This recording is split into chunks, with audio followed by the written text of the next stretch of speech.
Hey guys, we're live I think, and I'm gonna do video of Dillian, Whyte and Joseph Parker reaction.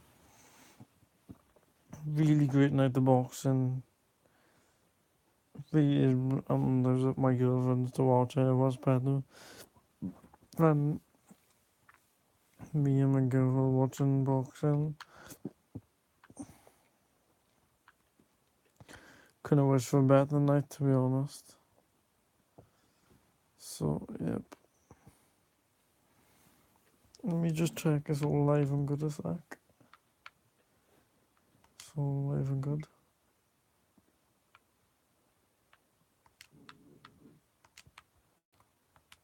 Yep. So yeah. So I'm just gonna have notes in front of me a sec. Just like, if you wanna comment, you can. Yes.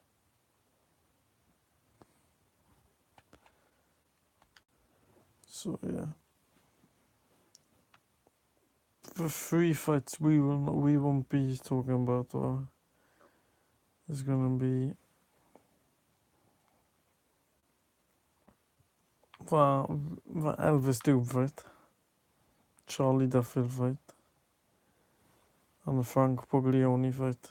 Now I haven't seen any of those because they weren't featured even on the first hour with encryption. So I don't even know what happened, to be honest. Don't even know what happened to of Snapchat popping up. See.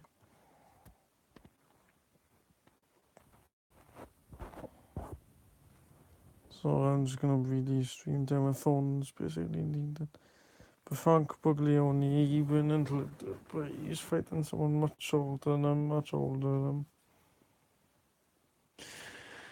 him. He should be about 5'10" years. He was Wilson. I'm really tired because I literally stayed up to watch this last night till 1. And some old days of my sleeping pattern is great. No, great.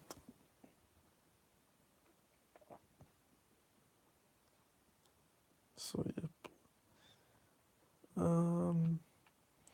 So he stopped him in round 6. Fair enough. Where does he move a fight? What do I think of Frank Puglioni? Well, I think he's definitely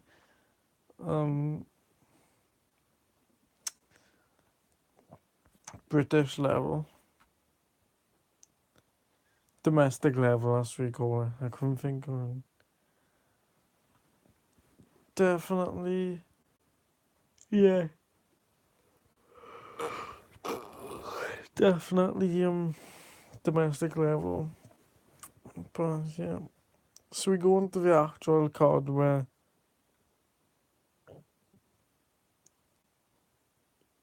no. What am I on about before? Frank Puglioni, because it started at 5 o'clock. So Charlie Duffield fight was the light heavy one. He does actually look quite ripped. For light heavy. Don't know how tall he is, there's no information, but yep.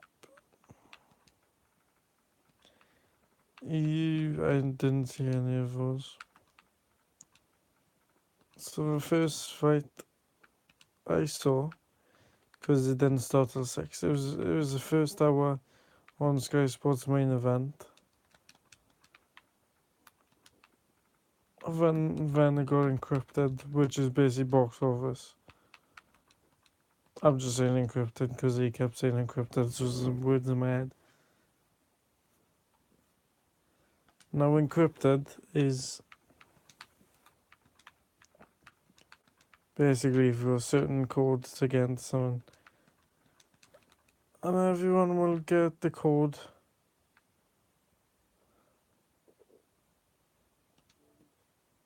Everyone gets a code.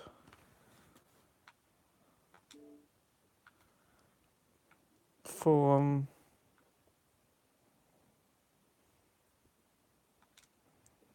to watch it, basically.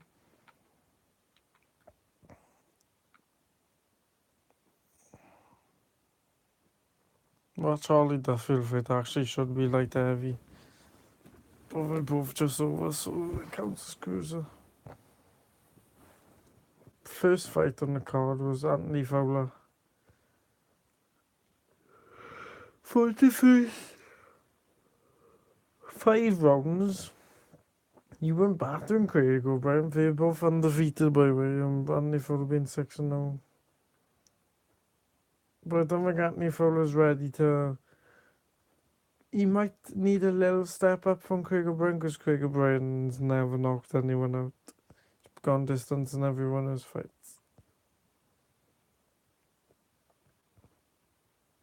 Yeah. So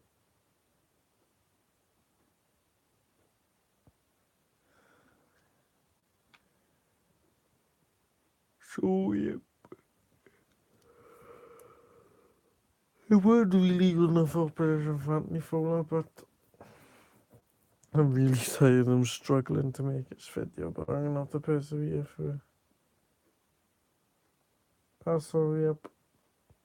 Anthony Fowler didn't look. I didn't think he looked that best, but whenever started the 6th round, he just came out with a massive left hook, which ended Craig O'Brien.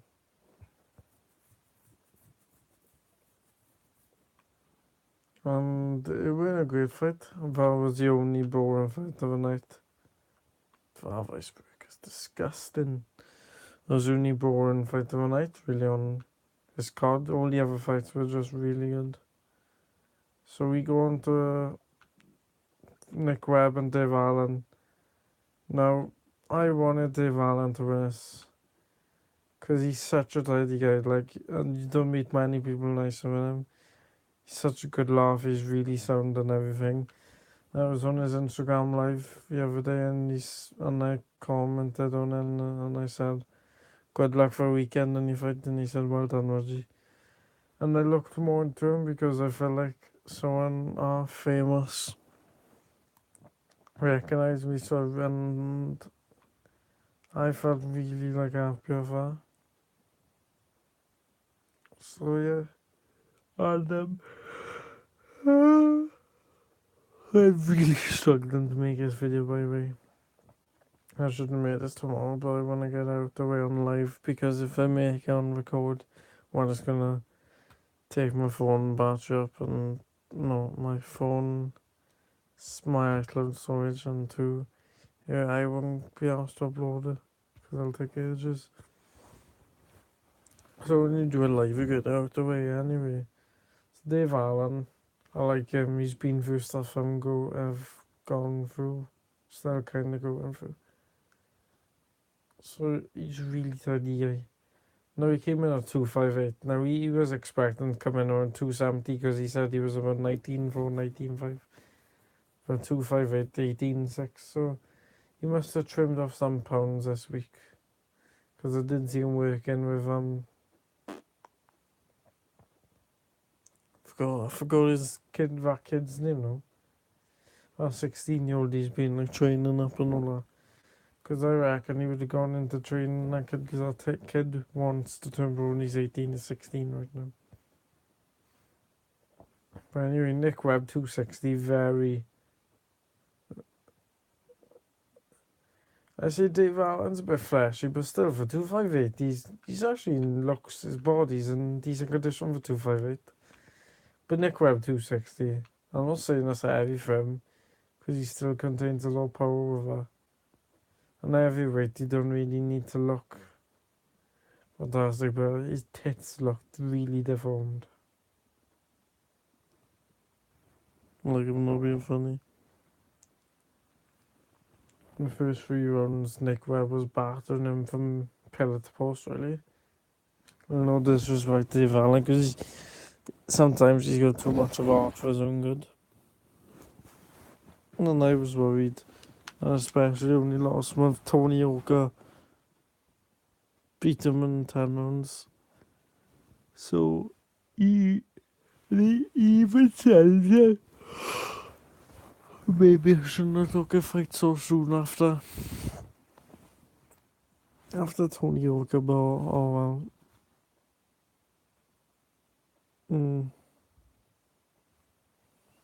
But in the third round, he did start to get some falling, but Dave Allen was only throwing 4 or 5 punches around. He did get a little bit of volume off in the third round, throwing him at 10, 15. But he's not a high volume fighter, he's just like, he has 1 or 2 baguettes, and he's like, I'd say he's like a larger version of Derek Chisora in many respects with the volume, because Derek Chisora's volume isn't the greatest. Because he has 1 or 2 years a little break. Give himself a bit of time.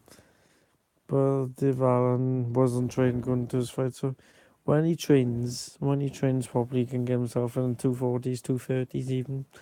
Because he came in superb shape for a Langworth Thomas rematch, in my opinion, and like was really unlucky with the cut. But in the fourth round, he did see some gaps. He did go to the body and go to the head. And that finishing shot, Jesus Christ, that was like, the technique was terrible, but you could tell he put everything into that punch. And respect to him. So Nick Webb is now 12-1, and the losing to Dave Allen, who is, I don't want to put no respect to him, but he's like fringe British level. Yeah, he'll go into a British title fight. I don't know. I really don't know, to be honest, because might be for vacant British. No, because Huey Fury, like, he's got a British, but Huey Fury's above British. He's more European. He's European level, in my opinion. Huey Fury is on fringe world, to be honest. And when he versed Joseph Parker, yeah, he did give him some problems, but Joseph Parker, I'll go on to talk about that. But anyway, yeah, so, well, Dave Allen fight was good. Now, after Dave Allen fight, I'm sure he's got in the wrong order here. I don't know, have you? Anyway, next fight I'm going to talk about Conor Ben for Cedric Payne rematch.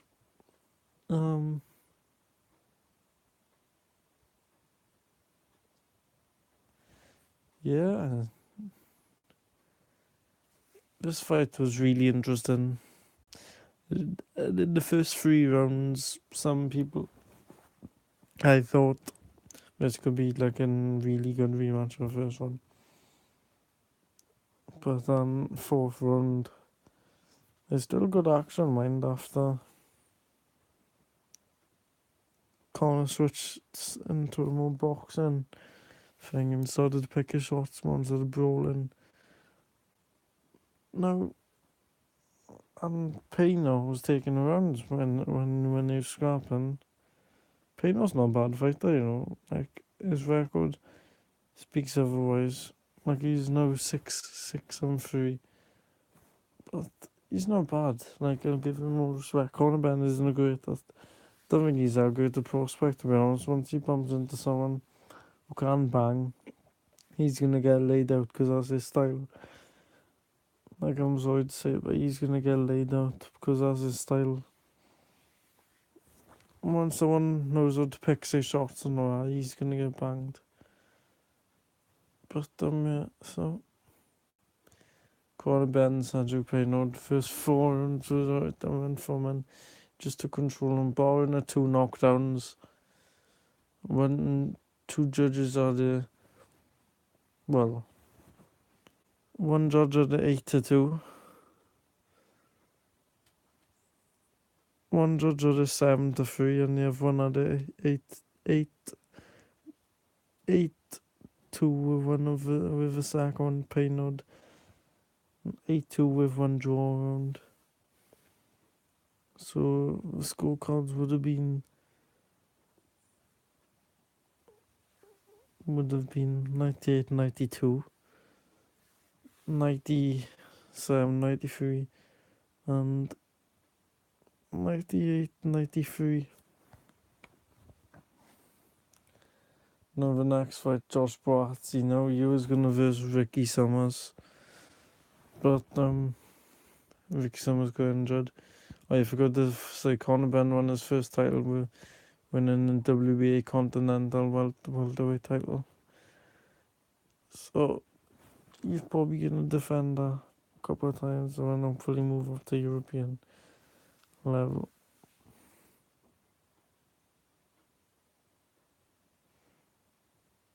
Now next fight, Josh Barty. And he was gonna versus Ricky Summers. No, I said that twice. No, I was gonna say if I was talking about Conor Benn's WBA Continental. But this fight was for the WBA International, so this is where you start getting into top 15 contender level. And to be honest, Josh Barty will get into the top 15 rank in WBA, which to do one over 7-weight fights would be good. But I don't think he'll have to. I don't think he should be rushed. Let him polish, because he's really good. He's got a great amateur pedigree. I think he won bronze in Rio. I think. Or silver, I'm not sure. Because Tony Bellews did silver, but I always thought he's won bronze. So that really confused me. But yeah. Just Barty, Andres Poyamango. He wanted to try and gain his respect with and touch him up a bit, but Josh Barty's too good, and that left hand up and down is really good. There's not much really to talk about in that fight, because it was done in a minute. Really. And yeah, it was a really good contest. No, really good contest. Some words are just coming into my head because I'm really thin, but Josh Barty, he'll defend a couple of times similar to Conor Benn, but he's way ahead of Conor Benn. If you compare him, 12 fights, Conor Benn's just about getting title. 6 fights, Josh Barty, not polish, but getting there. So, after those, it was Katie Taylor and Kimberly Conner. And I thought,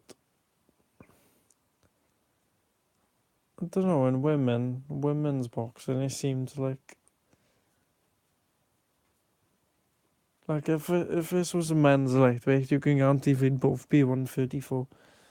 But Kimberly Conner 132. I think she moved up from super feather, if I'm not mistaken. Let me check here. Was she weighed in the latest? She has done a couple of welterweight fights, but she's trimmed herself down lately, and she did fight and she hasn't been active much in the last 7 years. She's had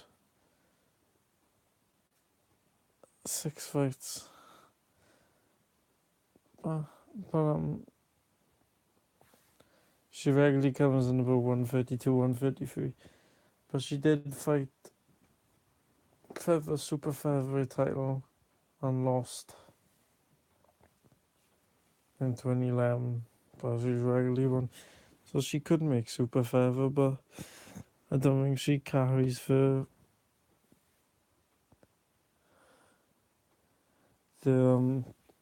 punch resistance as super feather. She can easily go down. There's not much punch resistance, but lightweight there's a little bit of punch resistance. But Katie Taylor, she boxes literally like a man. She's just really class, and she's probably, I'd put her top 5 pound for pound women. I mean, you have Delphine Pursoon. You have Don't know many women boxers. Forgot the name of them. It's American. I saw she did. There's a video with her and Andre Ward. Forgot. But Katie Taylor. It was a nice performance. First 2 rounds of boxing. When the first sign of trouble, I do think the ref stopped a bit soon, to be honest. I thought, but yeah.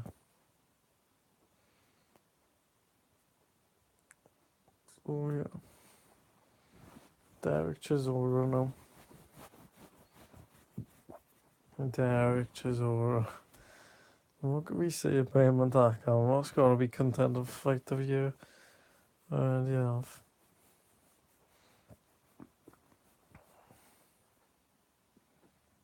No, it was just a hell of a fight.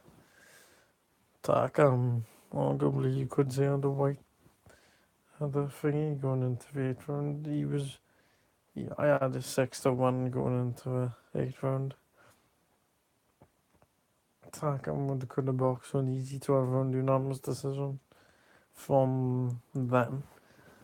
But he just took his concentration off up until then. He was just brawling for it, and I think it was arguably a better version of Chisora and Whyte, Derek Chisora and Dillian Whyte back in 2016. Arguably a better version. I reckon this is contender fight of the year. Don't forget it's for the WBA international heavyweight, so I wouldn't say prestigious title, but all I'm saying is like whoever won this fight,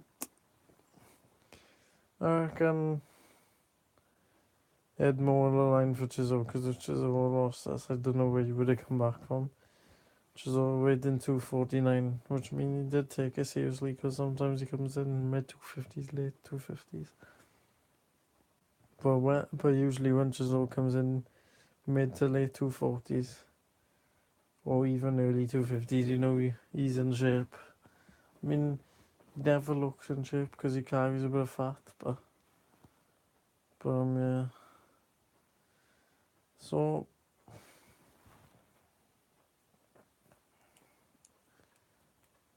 Takam wasn't. He was out working him, he was out volume, and Chisora was laying on the ropes just doing the odd 1-2. But with our performance, Chisora has put himself arguably in the top 10 now. Like, I don't know, I tell who's really overrated. Maybe Boxrec overrated, but Adam Konicki, that American who's like 18-0. He's overrated. He hasn't fought no one, to be honest with you. I don't think he's top 10 material, to be honest with you. So the Chisora, this is more like reward for Chisora, because the Takam one is, he would arguably unfringed top 15, like not in like an association, or not like top 15 ranked in WBA, ABF, but top 15 overall. Like people are viewing us, but Derek Chisora like won and there was a hell of a finish by him. And it was more on the line for Chisora. So what fights could Chisora have from now? But he's put himself back in contention.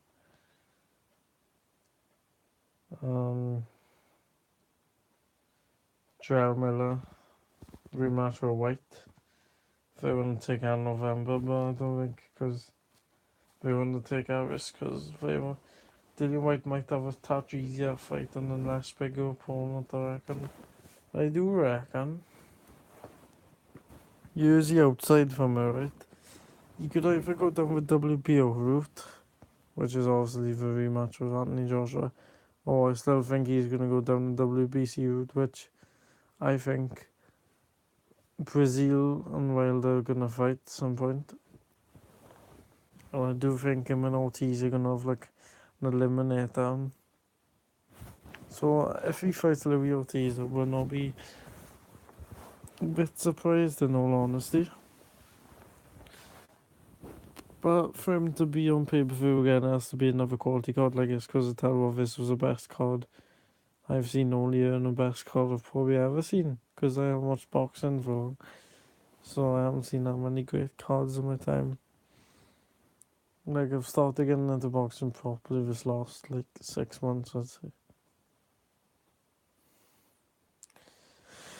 So, yeah.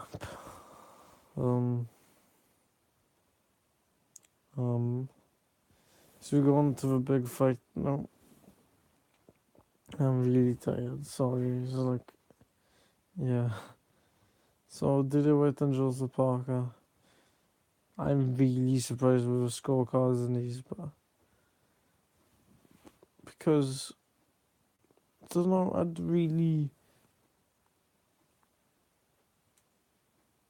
don't know. So Phil Austin had the 114, 111, which would have been 115, 113. Christoph Fernandez had probably the best card there. And his card would have been 116, 1000. Steve Gray would have had a draw if he went for knockdowns. I don't know. Those cards are really dodgy. And to be honest, I think I'm leaning a bit towards Joseph Parker, because all the fuss they made about decent judges now. No, in all honesty, I struggle to give Parker more normal than 3 rounds now. And Dillian Whyte was controlling that sort of fight. So if you take 9 rounds to 3, which would be 117, 111, consider the knockdowns, it would be 116, 109. So Christoph Fernandez, right? I can see if you want to give him bring an extra round, but Steve Gray haven't had a draw. Like between rounds 5 and rounds after the knockdown, then, because rounds 5 and 9 for definite. Parker just looked like out, like zoned out, and it looked like I really did feel sorry for Parker, because he seemed to get bullied and he was like mentally like drained first fight, and people question his desire for after earning big money for Joshua fight. I really do think mind that Joseph Parker does have a desire. He proved that in round 11 and 12. He does have a future. Now, when Joseph Parker was rumoured to face Brian Jennings until August 27, he should have taken a Brian Jennings fight, because he would have had a 3-week longer training camp and an easier ball. I think he should have had a couple of tailor fights rather get straight back in the fight to us if he was being wise, but fair play to him. He has got balls, Joseph Parker, but Dillian Whyte has serious balls as well, because Joseph Parker is a way better tactician than him. But Dillian Whyte moves to 24-1 now, and Joseph Parker drops to 24-2. Where do I see Dillian Whyte heading next? Really, he's got Jaron Miller, Louis Ortiz for rematch with and Joshua next April. If Wilder's too pussy.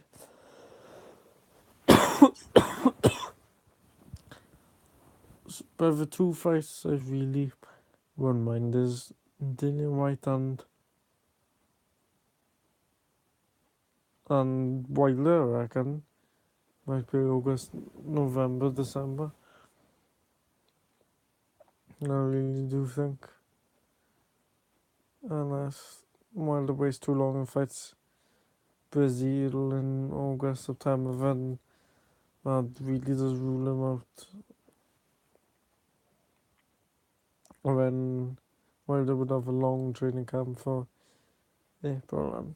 So Whyte, the more realistic option. With the outside is Chisora, the rematch with Chisora. Or I reckon he'd fight Louis Ortiz. I really do think Alright, good pull off. I don't know, but Dillian Whyte going to pay-per-view with Olivia Ortiz. That card would have to be another great card. But yeah. So I think I summed that up alright. I mean, I've tried my best considering how tired I am. I'll probably wake up tomorrow and realise that this has actually been quite rubbish. Now I didn't realise from now. Skimmed over Chisholm a bit. But really, I'm just gonna go to sleep, probably watch some IFL TV or Heartman. But I can't believe Steve Gray would have had a draw. A draw if no knockdowns. I personally think one of the knockdowns shouldn't have happened. Even then, you would have had 2 points in him, 3 points in him Phil Austin's, 1 in Steve Gray. What does that point? I really don't understand that. But there's no footage on YouTube because it's Sky box office, so you probably could have a lawsuit. If you're a big channel, you're gonna have a lawsuit. If you put any like videos up of it actually, like say you record of box office, you're probably gonna have a lawsuit. And if you put it up, or if you're a small channel, you just might have a copyright strike otherwise you're gonna have a fine. So I won't risk anyone. But if you recorded anything, don't risk putting on YouTube.